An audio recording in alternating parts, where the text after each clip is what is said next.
नमस्कार साथियों, study battle YouTube channel में आपका एक बार पुनः स्वागत है।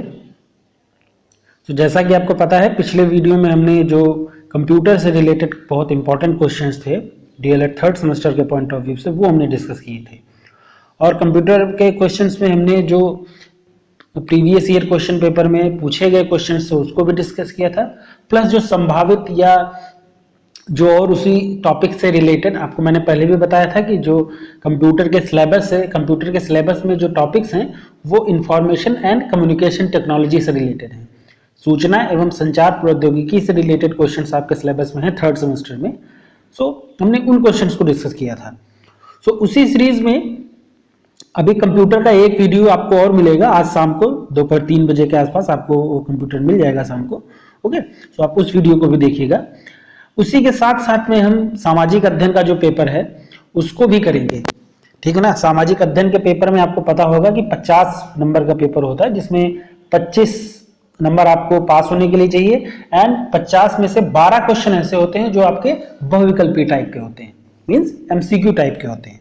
अगर आप जो क्वेश्चंस मैं डिस्कस करूंगा, अगर आप इन क्वेश्चंस को एक बार ढंग से करके रिवाइज कर लेंगे तो आई होप कि आपको 15 में से 12 से 13 क्वेश्चन जरूर इन्हीं में से मिलेंगे। ओके, उस वीडियो को हम डिस्कस करेंगे, अभी डिस्कस करेंगे। बट ये एक और इम्पॉर्टेंट चीज है कि अगर आप फॉर एग्जाम्पल अगर हम कंप्यूटर की बात करें, जो कंप्यूटर के क्वेश्चन हमने डिस्कस किए थे, तो कंप्यूटर हर कॉम्पिटेटिव एग्जाम में नहीं आता है।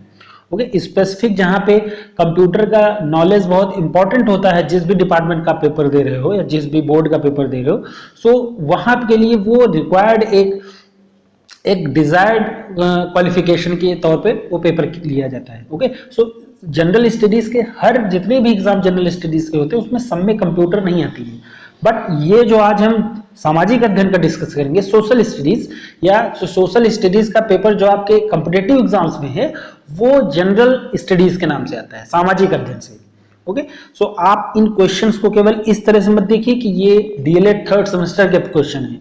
ऑब्वियसली जो क्वेश्चंस लिए गए हैं ये डीएलएड थर्ड सेमेस्टर में पूछे गए क्वेश्चंस हैं, इस वजह से इसमें आप देखिए क्वेश्चंस के सामने ब्रैकेट में सन लिखा हुआ है 2018, 2017, 2016। ये इस एग्जाम में पूछे गए क्वेश्चंस हैं। बट चूंकि जनरल स्टडीज आपके जितने भी एग्जाम होते हैं यूपी के स्टेट गवर्नमेंट के और स्टेट्स के जो एग्जाम है या सेंट्रल गवर्नमेंट के जो एग्जाम्स है, सब में इक्वली इंपॉर्टेंट है। ओके, आप इस वीडियो को इस तरह से देखिएगा कि आप करंट अफेयर जो जीएस का पोर्शन है उससे भी आपका कवर होगा। आप कोई भी एग्जाम दे रहे होगे यूपी का, जैसे आरओ हो गया या हाई कोर्ट का हो गया या यूपीपीएससी का हो गया या यूपीएससी का हो गया या एसएससी का हो गया, 10+2 सीजीएल, जितने भी एसएससी के एग्जाम है, बैंकिंग सेक्टर का हो गया, जहां पे भी जनरल स्टडीज क्वेश्चन पेपर होता है उन सबके लिए ये। ओके, आप उस पर्सपेक्टिव से इस वीडियो को देखिएगा। केवल डीएलएड थर्ड सेमेस्टर के लिए, जैसा आपको थंबनेल में दिखा मिल रहा है कि डीएलएड थर्ड सेमेस्टर, तो डीएलएड थर्ड सेमेस्टर स्पेशल है क्योंकि इसमें जो क्वेश्चंस हमने लिए हैं वो जो पूछे गए क्वेश्चन है डीएलएड में वही हैं, बट ये क्वेश्चन आपके कॉम्पिटिटिव एग्जाम्स में भी पूछे गए हैं कहीं ना कहीं। ओके, आइए स्टार्ट करते हैं। पहला क्वेश्चन है, ग्रीन इंडिया मिशन कब प्रारंभ किया गया। ग्रीन इंडिया मिशन जो है वो आपका पर्यावरण से रिलेटेड है। इसको शुरुआत करने का जो वर्ष है वो आपसे पूछा जा रहा है। 2014 में ये शुरुआत किया गया था। ओके, आपको यहाँ पे टिक भी है क्योंकि मैंने रिवाइज पढ़ा है एक बार, तो इस वजह से मैंने इसमें टिक कर दिया। ब्रैकेट में आपका उत्तर जो आंसर है करेक्ट वो दिया भी हुआ है। ओके, रानीगंज कोयला खान कहाँ स्थित है। रानीगंज कोयला जो फील्ड है या कोल फील्ड है, रानीगंज कोयला फील्ड, ये आपकी पश्चिम बंगाल में स्थित है। ओके, और ऑप्शन में कंफ्यूजन के लिए आपको ऑप्शन झारखंड या बिहार दिया जा सकता है, बट रानीगंज, और ये अब यहाँ पे एक इंटरेस्टिंग फैक्ट मैं और आपको बता दूं, रानीगंज कोयला फील्ड जो है वो भारत की सबसे पुरानी कोयला फील्ड है। सबसे पहले जो कोयला मिला था भारत में वो इसी रानीगंज कोयला फील्ड में ही मिला था। ओके, ये भी आप ध्यान रखिएगा। पश्चिम बंगाल में है। न्यायपालिका का कार्य नहीं है, नीचे आपको 4 ऑप्शन दिए गए हैं और आपको बताना है कि न्यायपालिका का कार्य नहीं है, इसमें कौन सा न्यायपालिका का कार्य नहीं है। संविधान की रक्षा करना, मौलिक अधिकारों की रक्षा करना, कानूनों का क्रियान्वयन करना, न्यायिक पुनरावलोकन। देखिए, आप संविधान की रक्षा करना वो तो न्यायपालिका का सबसे अहम कार्य है, क्योंकि जो कॉन्स्टिट्यूशन है इंडिया का, उसकी रक्षा करने का जो काम है वो न्यायपालिका करती है, जुडिशरी करती है। मौलिक अधिकारों की रक्षा करना न्यायपालिका का काम है। अगर आप किसी आपके मौलिक अधिकारों का हनन हो रहा है तो आप उसको न्यायपालिका में जाके आप केस कर सकते हो। अगर न्यायिक पुनरावलोकन, जो सपोज करिए हाई कोर्ट की बेंच ने या जिला सत्र की किसी बेंच ने कोई फैसला सुना दिया, तो उसको आप न्यायपालिका में या सुप्रीम कोर्ट में हायर अथॉरिटी के पास जाकर के आप अपनी बात रख सकते हो। तो उसको न्यायिक पुनरावलोकन कहते हैं। कानूनों का क्रियान्वयन करना ये न्यायपालिका का काम नहीं है। कानूनों का क्रियान्वयन करना ये जो पुलिस है, कानून का काम है, पुलिस है आपकी, उसका काम है। ओके, या स्टेट गवर्नमेंट में जो पुलिस बल है उनका काम है। ओके, सो न्यायपालिका का कानूनों का क्रियान्वयन करना ये कार्य नहीं है। ओके, सो ऑप्शन सा यहाँ पे जो दिया है वो सही है। उच्चतम न्यायालय के किसी न्यायाधीश को महाभियोग द्वारा पद से हटाने की शक्ति निम्न में से किसे प्राप्त होती है? केंद्रीय मंत्रिमंडल परिषद को, संसद को, निर्वाचन आयोग को, या संसद व राज्य विधानसभा दोनों को। सो उच्चतम न्यायालय हाई कोर्ट के सुप्रीम कोर्ट के किसी भी जज को इम्पीचमेंट, जो महाभियोग की प्रोसेस है उसको हम इंग्लिश में इम्पीचमेंट कहते हैं, इम्पीचमेंट की प्रोसेस से पद से हटाने की शक्ति जो होती है वो संसद को प्राप्त होती है। ओके, सो पार्लियामेंट में ये प्रोसेस, जो इम्पीचमेंट की प्रोसेस है वो पार्लियामेंट में, संसद में चलती है। ओके, ना तो केंद्रीय मंत्रिपरिषद को ये अधिकार है, ना निर्वाचन आयोग को अधिकार है, ना संसद व राज्य विधानसभाओं को, ये केवल संसद को अधिकार है। ओके, संसद में आपके दोनों सदन आ जाएंगे। नेक्स्ट क्वेश्चन कह रहा है संसद का उच्च सदन या द्वितीय सदन है। तो देखिए, संसद को अगर आपने पॉलिटी को या जो राज्य व्यवस्था है उसको पढ़ा हो, तो संसद के देखिए दो सदन होते हैं, एक होता है राज्यसभा, एक होता है लोकसभा। तो जो लोकसभा है उसे हम निम्न सदन कहते हैं, और जो राज्यसभा है उसे हम उच्च सदन कहते हैं। ओके, सो संसद का जो उच्च सदन को ही हम राज्यसभा कहते हैं, और उसी को हम द्वितीय सदन भी कहते हैं। ओके, सो राज्यसभा यहाँ पे करेक्ट ऑप्शन आपका होगा। ओके, नेक्स्ट है राष्ट्रपति पद के नामांकन के लिए कितने प्रस्तावकों एवं अनुमोदकों की आवश्यकता होती है? राष्ट्रपति पद के नामांकन के लिए, नॉमिनेशन के लिए कितने प्रस्तावकों, मतलब कितने लोग एक किसी पर्टिकुलर राष्ट्रपति के पद के लिए अगर किसी उम्मीदवार को मान लीजिए चुना गया, तो उसको प्रस्तावित करने के लिए और उनका अनुमोदन करने के लिए कितने लोगों की जरूरत होती है? सो 50 प्रस्तावकों की जरूरत होती है और 50 अनुमोदकों की जरूरत है। ओके, सो 50-50 का रेशियो है, 50 प्रस्तावक और 50 अनुमोदक। ओके, सो ये आप ध्यान रखिएगा, 50-50 आप याद रखिए, दोनों में ये संख्या बराबर है, इसमें कम ज्यादा नहीं है। ओके, सो ऑप्शन सी यहाँ पे सही होगा। नेक्स्ट है देश का सबसे बड़ा राष्ट्रीयकृत प्रतिष्ठान कौन सा है? सो ये तो आपको पता ही होगा, जो भारतीय रेलवे है वो देश का सबसे बड़ा राष्ट्रीयकृत प्रतिष्ठान है। मतलब ये जो बॉडी है, जो रेलवे है, वो रेलवे का नेटवर्क जो है वो इंडिया में तो सबसे बड़ा है ही। जितने भी राष्ट्रीय प्रतिष्ठान हैं, जितने भी नेशनल बॉडीज हैं, उसमें रेलवे का सबसे बड़ा नेटवर्क है। बट अगर हम विश्व की बात करें तो विश्व में भी जो रेलवे का, भारत का रेलवे का जो नेटवर्क है वो मुख्य स्थानों में से, अगर आप देखिएगा तो टॉप 5 में ही भारत के जो रेल नेटवर्क है वो वर्ल्ड के टॉप 5 में ही आ जाएगा। ओके, देश की मुद्रा की पूर्ति को नियमित करता है। जो देश की मुद्रा है, जो मॉनेटरी है, उसकी पूर्ति को कौन नियमित करता है? भारतीय रिजर्व बैंक करता है। ओके, जो आरबीआई है, रिजर्व बैंक ऑफ इंडिया, वो मुद्रा पूर्ति को नियंत्रित करता है, नियमित करता है। ओके, अब इसको आपको कंफ्यूज करने के लिए भारतीय स्टेट बैंक, एसबीआई का ऑप्शन दिया जा सकता है, तो आप कंफ्यूजन में मत रहिएगा, एसबीआई नहीं है, रिजर्व बैंक है। ओके, सो मुद्रा की पूर्ति, मुद्रा का नियमन, सो इस तरह के जो भी काम है वो भारतीय रिजर्व बैंक, आरबीआई के काम है। ओके, निम्नलिखित में से कौन सा केंद्र सरकार की आय का स्रोत नहीं है? सो आपके सिलेबस में एक टॉपिक ये भी है कि केंद्र व राज्य सरकार की आय के स्रोत, ये टॉपिक है, तो उससे रिलेटेड क्वेश्चन है कि केंद्र सरकार की आय का स्रोत कौन सा नहीं है? सीमा शुल्क, तो जो आपका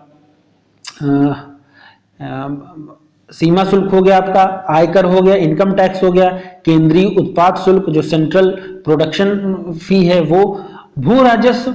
तो भू राजस्व का जो स्रोत है वो राज्य सरकार के अंडर में आता है। ओके, तो भू राजस्व राज्य सरकार के अंडर में है, बाकी सीमा शुल्क है, बॉर्डर जिसको हम कहते हैं, आयकर है, इनकम टैक्स हो गया, केंद्रीय उत्पाद शुल्क है, ये तीनों आपके केंद्र सरकार के आय के स्रोत हैं। लेकिन भू राजस्व जो है वो राज्य सरकार के अंडर में आता है, स्टेट गवर्नमेंट उसको हैंडल करता है। ओके, शेख सलीम चिश्ती का मकबरा कहां पर स्थित है? देखिए, शेख सलीम चिश्ती का मकबरा, ये इतिहास के क्वेश्चन नीचे हैं यहाँ पे। तो शेख सलीम चिश्ती का मकबरा जो है वो आपका फतेहपुर सीकरी में स्थित है। एक जिला है उत्तर प्रदेश में फतेहपुर सीकरी, तो वहां पे स्थित है, आपको पता भी होगा यहाँ पे। देखिए, कंफ्यूज मत होइएगा, अजमेर में जो है वो ख्वाजा मुइनुद्दीन चिश्ती की दरगाह है। ओके, बट शेख सलीम चिश्ती का मकबरा जो है वो फतेहपुर सीकरी में है। विश्व मौसम संगठन का मुख्यालय कहां पर स्थित है? अब देखिए, जो संगठन, जो वर्ल्ड के संगठन है, कई सारे संगठन है उसमें। ओके, सो उसमें कई सारे हैं, इसमें तो यहाँ पे एक क्वेश्चन दिया हुआ है तो इसको हम यहाँ पे डिस्कस कर लेंगे, लेकिन एक वीडियो हम डिस्कस करेंगे जिसमें जो वर्ल्ड लेवल के, ग्लोबल लेवल के जो ऑर्गेनाइजेशंस हैं, ओके, वो चाहे वर्ल्ड बैंक का हो, मॉनेटरी फंड का हो, मौसम संगठन का या सोलर अलायंस का हो, तो जितने भी ग्लोबल लेवल के विश्व वाले संगठन है वो एक पर्टिकुलर वीडियो में डिस्कस कर देंगे। सो उसमें आपको याद करने में आसानी रहेगी, जैसे जिनेवा में कौन कौन से हैं, न्यूयॉर्क में कौन कौन सा है, पेरिस में कौन सा है। सो उस तरह से अगर हम एक सीरीज में उसको डिस्कस करेंगे तो आपको पढ़ने में भी आसानी रहेगी, याद करने में भी आसानी होगी। ओके, सो एक पर्टिकुलर वीडियो में हम उस चीज को डिस्कस करेंगे।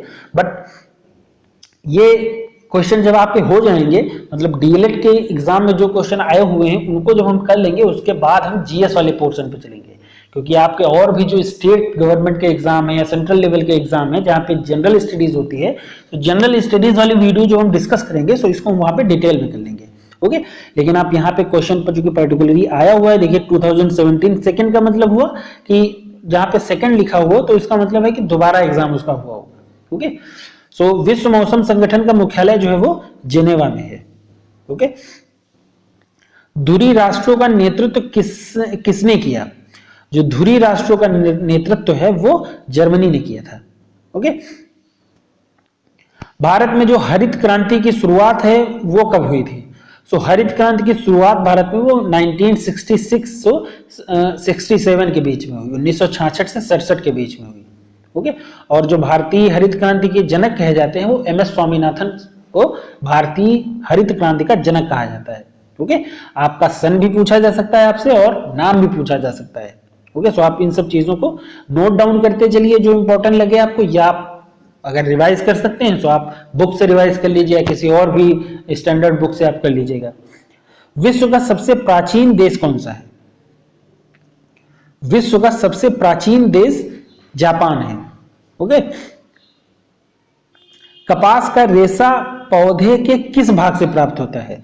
कपास को हम इंग्लिश में कॉटन कहते हैं। सो कॉटन के जो फाइबर्स हैं उसका रेशा जो होता है वो पौधे के किस भाग से होता है, प्राप्त होता है? तने से, जड़ से, पत्तों से या फल से? सो अगर आपने कभी कपास का पौधा देखा हो तो कपास जनरली जो है वो आपका जो वेस्टर्न इंडिया है, गुजरात का, राजस्थान का एरिया या कुछ पार्ट्स महाराष्ट्र का, वहां पे कॉटन का सबसे ज्यादा प्रोडक्शन है वो गुजरात में होता है। सो इन केस अगर आप कभी उधर गए हो या आपने किसी और बुक्स में या इंटरनेट में देखा हो कभी कपास का जो पौधा है, सो वो जो पौधा है, जो रेशा है कपास का, वो उसके फल से प्राप्त होता है। ओके, जहां पे पौधे में फल लगते हैं वहां पे रेशा कपास का जो है वो मिलता है। ओके, सो इस तरह के क्वेश्चन भी आपके एग्जाम में आते हैं, सो आप ध्यान रखिएगा। इसमें ऑप्शन जो दिए गए हैं, जड़ है, तना है, पत्ती है या फल है, तो फल से मिलता है। ओके, फिर इतिहास के क्वेश्चन, इसमें क्वेश्चन जो है वो मिसलेनियस टाइप से दिए हुए हैं। ओके, जो भी एग्जाम में क्वेश्चन आए हुए हैं थर्ड सेमेस्टर के एग्जाम में डीएलएड के, सो वो मिसलेनियस टाइप से दिए हुए, इसीलिए मिसलेनियस टाइप में ही डिस्कस कर रहे हैं। ओके, ग्रांड ट्रंक रोड का निर्माण किसने कराया था? आपने कभी पढ़ा होगा, इतिहास में जरूर पढ़ा होगा। सो ग्रांड ट्रंक रोड का निर्माण जो है वो शेरशाह सूरी ने करवाया था। ओके, मुगल काल में चित्रकला का उत्कर्ष कहां पे हुआ? मुगल काल में चित्रकला का उत्कर्ष हुआ जहांगीर के शासनकाल में। जब आप मध्यकालीन भारत को पढ़ेंगे तो मध्यकालीन भारत में चित्रकला है,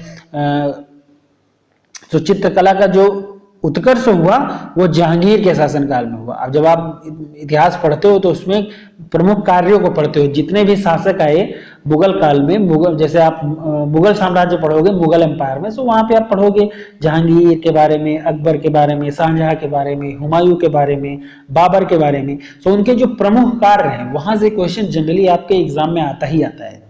ओके, वो चाहे आप इस डीएलएड के एग्जाम की बात करो या आप किसी भी अन्य एग्जाम की बात करो, जहां कहीं भी इतिहास आती है तो उसमें इस तरह के क्वेश्चन आते हैं कि जैसे चांदी के सिक्के किसने चलवाए, सोने के सिक्के किसने चलवाए, सती प्रथा का अंत किसने कराया, बहुविवाह प्रथा का अंत किसने कराया। तो इस तरह के क्वेश्चन आपके एग्जाम में आते ही आते हैं। ओके, सो मुगल काल में जो चित्रकला का उत्कर्ष हुआ वो जहांगीर के शासनकाल में हुआ। ओके, अंग्रेजों तथा फ्रांसीसियों के मध्य कर्नाटक में कितने युद्ध हुए? अंग्रेजों और फ्रांसीसियों के मध्य, अब देखिए यहां से दो क्वेश्चन बन सकते हैं। एक तो ये पूछा जा सकता है कि जो कर्नाटक के युद्ध हुए, कर्नाटक के 3 युद्ध किनके किनके बीच हुए। सो आपको ये पता होना चाहिए कि कर्नाटक के युद्ध अंग्रेजों और फ्रांसीसियों के बीच हुए और कितने युद्ध हुए। सो टोटल 3 युद्ध हुए और उसमें हम कर्नाटक का प्रथम युद्ध, द्वितीय युद्ध, तृतीय युद्ध, इसको इसी तरह नाम ही है इनका। ओके, द्वितीय, प्रथम, द्वितीय और तृतीय युद्ध। ओके, सो दोनों चीजें आपको याद रखनी है कि किनके बीच हुआ, अंग्रेजों और फ्रांसीसियों के बीच, और कितने युद्ध हुए, 3 युद्ध हुए। भारत में अंग्रेजी साम्राज्य के संस्थापक कौन थे?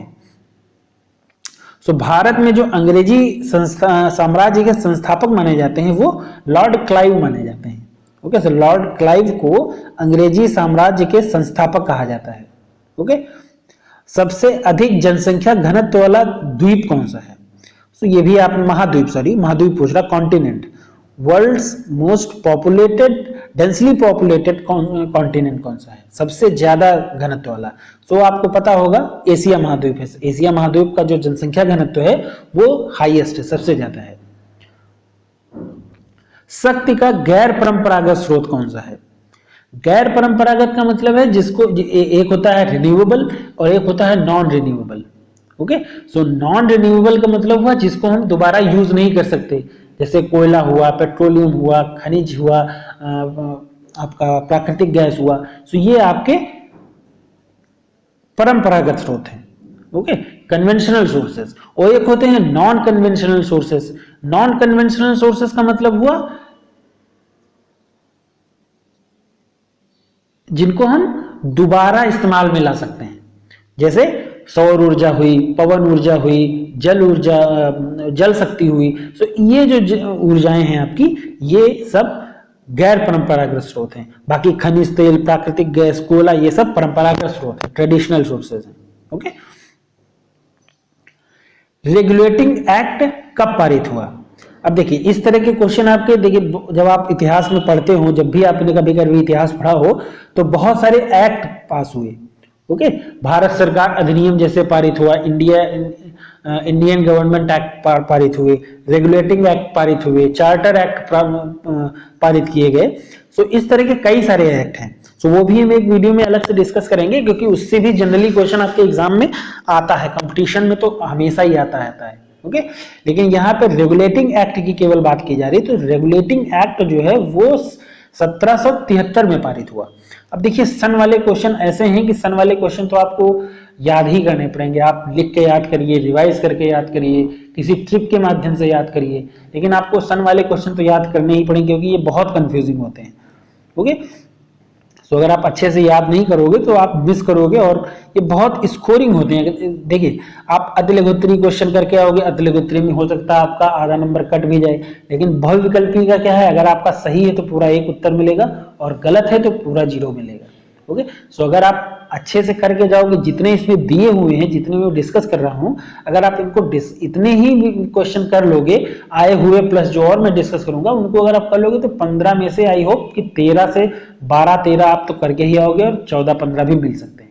ओके, सो रेगुलेटिंग एक्ट जो है वो 1773 में पारित हुआ। कंगारू कहाँ पाए जाते हैं, ये तो आपका बहुत आसान क्वेश्चन है, आप पढ़े भी होंगे। सो कंगारू केवल और केवल ऑस्ट्रेलिया महाद्वीप में पाए जाते हैं।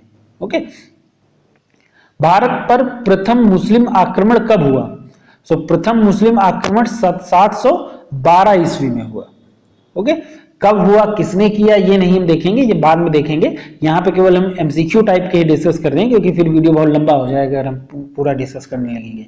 सो प्रथम मुस्लिम आक्रमण जो है वो 712 ईस्वी में हुआ। निम्नलिखित में से किसके शासन काल को वास्तुकला की दृष्टि से स्वर्ण काल कहा जाता है? ओके, वास्तुकला की दृष्टि से स्वर्ण काल कहा जाता है। तो वो शाहजहां के जो शासन काल को वास्तुकला की दृष्टि से स्वर्ण काल, गोल्डन पीरियड कहा जाता है। ओके, मोहम्मद बिन तुगलक ने अपनी राजधानी दिल्ली से कहां स्थापित करी? तो ये भी आपने पढ़ा होगा, तुगलक ने अपनी राजधानी जो है दिल्ली से दौलताबाद स्थापित करी। दौलताबाद, तब इसको हम दौलताबाद कहते थे, आज इसको हम देवगिरी कहते हैं। ओके, कार्ल मार्क्स कहां का निवासी था? अब इस तरह के भी क्वेश्चन आ जाते हैं जो आपके इतिहास में, जो पुराना इतिहास है जिसमें आपके बहुत सारे जो विदेशी लोग आए, यहाँ पे विदेशी विद्वान, विदेशी यात्री आए, तो उनकी जो जन्म है या उनकी प्रमुख रचनाएं हैं या उनके बारे में और जो इंपॉर्टेंट तथ्य हैं वो कभी कभी आपसे एग्जाम में पूछे जा सकते हैं। ओके, तो सबसे इंपॉर्टेंट जो उसमें है वो है कि वो कहाँ का निवासी था, क्योंकि विदेश से बाहर से आया था तो ऑब्वियसली किसी न किसी देश से तो आया होगा। तो कार्ल मार्क्स कहाँ का निवासी था? तो वो जर्मनी का निवासी था। प्रथम विश्व युद्ध की समाप्ति कब हुई? तो फर्स्ट वर्ल्ड वॉर जो है वो एंड हुआ 1918 में, 11 नवंबर 1918। अब देखिए डेट सब में सेम है, 11 नवंबर चारों ऑप्शन में सेम है, केवल आपको सन याद करना है यहाँ पे, 11 नवंबर सन 1918। राष्ट्रपति राज्यसभा में कितने सदस्यों को मनोनीत कर सकता है? तो ये भी आपने पॉलिटी अगर पढ़ी हो कभी तो आपको पता होगा, राष्ट्रपति राज्यसभा में 12 सदस्यों को मनोनीत कर सकता है। ओके, 12 कैंडिडेट्स हैं, उनको वो 12 मेंबर्स को वो मनोनीत करता है। प्रधानमंत्री की नियुक्ति कौन करता है? संसद की दोनों सदनों की संयुक्त बैठक द्वारा, लोकसभा का अध्यक्ष, राज्यसभा का अध्यक्ष या राष्ट्रपति? तो प्रधानमंत्री की जो नियुक्ति है वो राष्ट्रपति करता है। ओके, लोकसभा की सदस्यता के लिए उम्मीदवार की आयु कितने वर्ष से कम नहीं होनी चाहिए? तो लोकसभा की सदस्यता अगर किसी को लोकसभा की सदस्यता अगर किसी को प्राप्त करनी है तो उसकी उम्र 25 वर्ष से कम न हो, उससे ज्यादा ही होनी चाहिए, 25 वर्ष या उससे ज्यादा, 25 ईयर्स। सर्वोच्च न्यायालय के न्यायाधीश की नियुक्ति कौन करता है? तो सर्वोच्च न्यायालय के न्यायाधीश की नियुक्ति राष्ट्रपति के द्वारा होती है। भारत जो प्रधानमंत्री की नियुक्ति है वो भी राष्ट्रपति करता है और सर्वोच्च न्यायालय के न्यायाधीश की नियुक्ति भी राष्ट्रपति करता है। ओके, सो ये पहला वीडियो हुआ सामाजिक अध्ययन की सीरीज में। सो ये काफी इंपॉर्टेंट क्वेश्चन जो है, देखिए इसमें सारे क्वेश्चन किसी न किसी एग्जाम में ही पूछे गए हैं, 2017 सेकेंड, 2018, 2016। सो आप इस हिसाब से इसको करिएगा, अगर आप रिवाइज कर लेंगे इसको एक दो बार जैसी आपकी जरूरत हो तो आप इसको कर लोगे जब भी एग्जाम में आएगा। ओके, सो अगले वीडियो में कुछ हम और क्वेश्चन, इसके जो आगे की क्वेश्चन है वो डिस्कस कर लेंगे। ओके, धन्यवाद।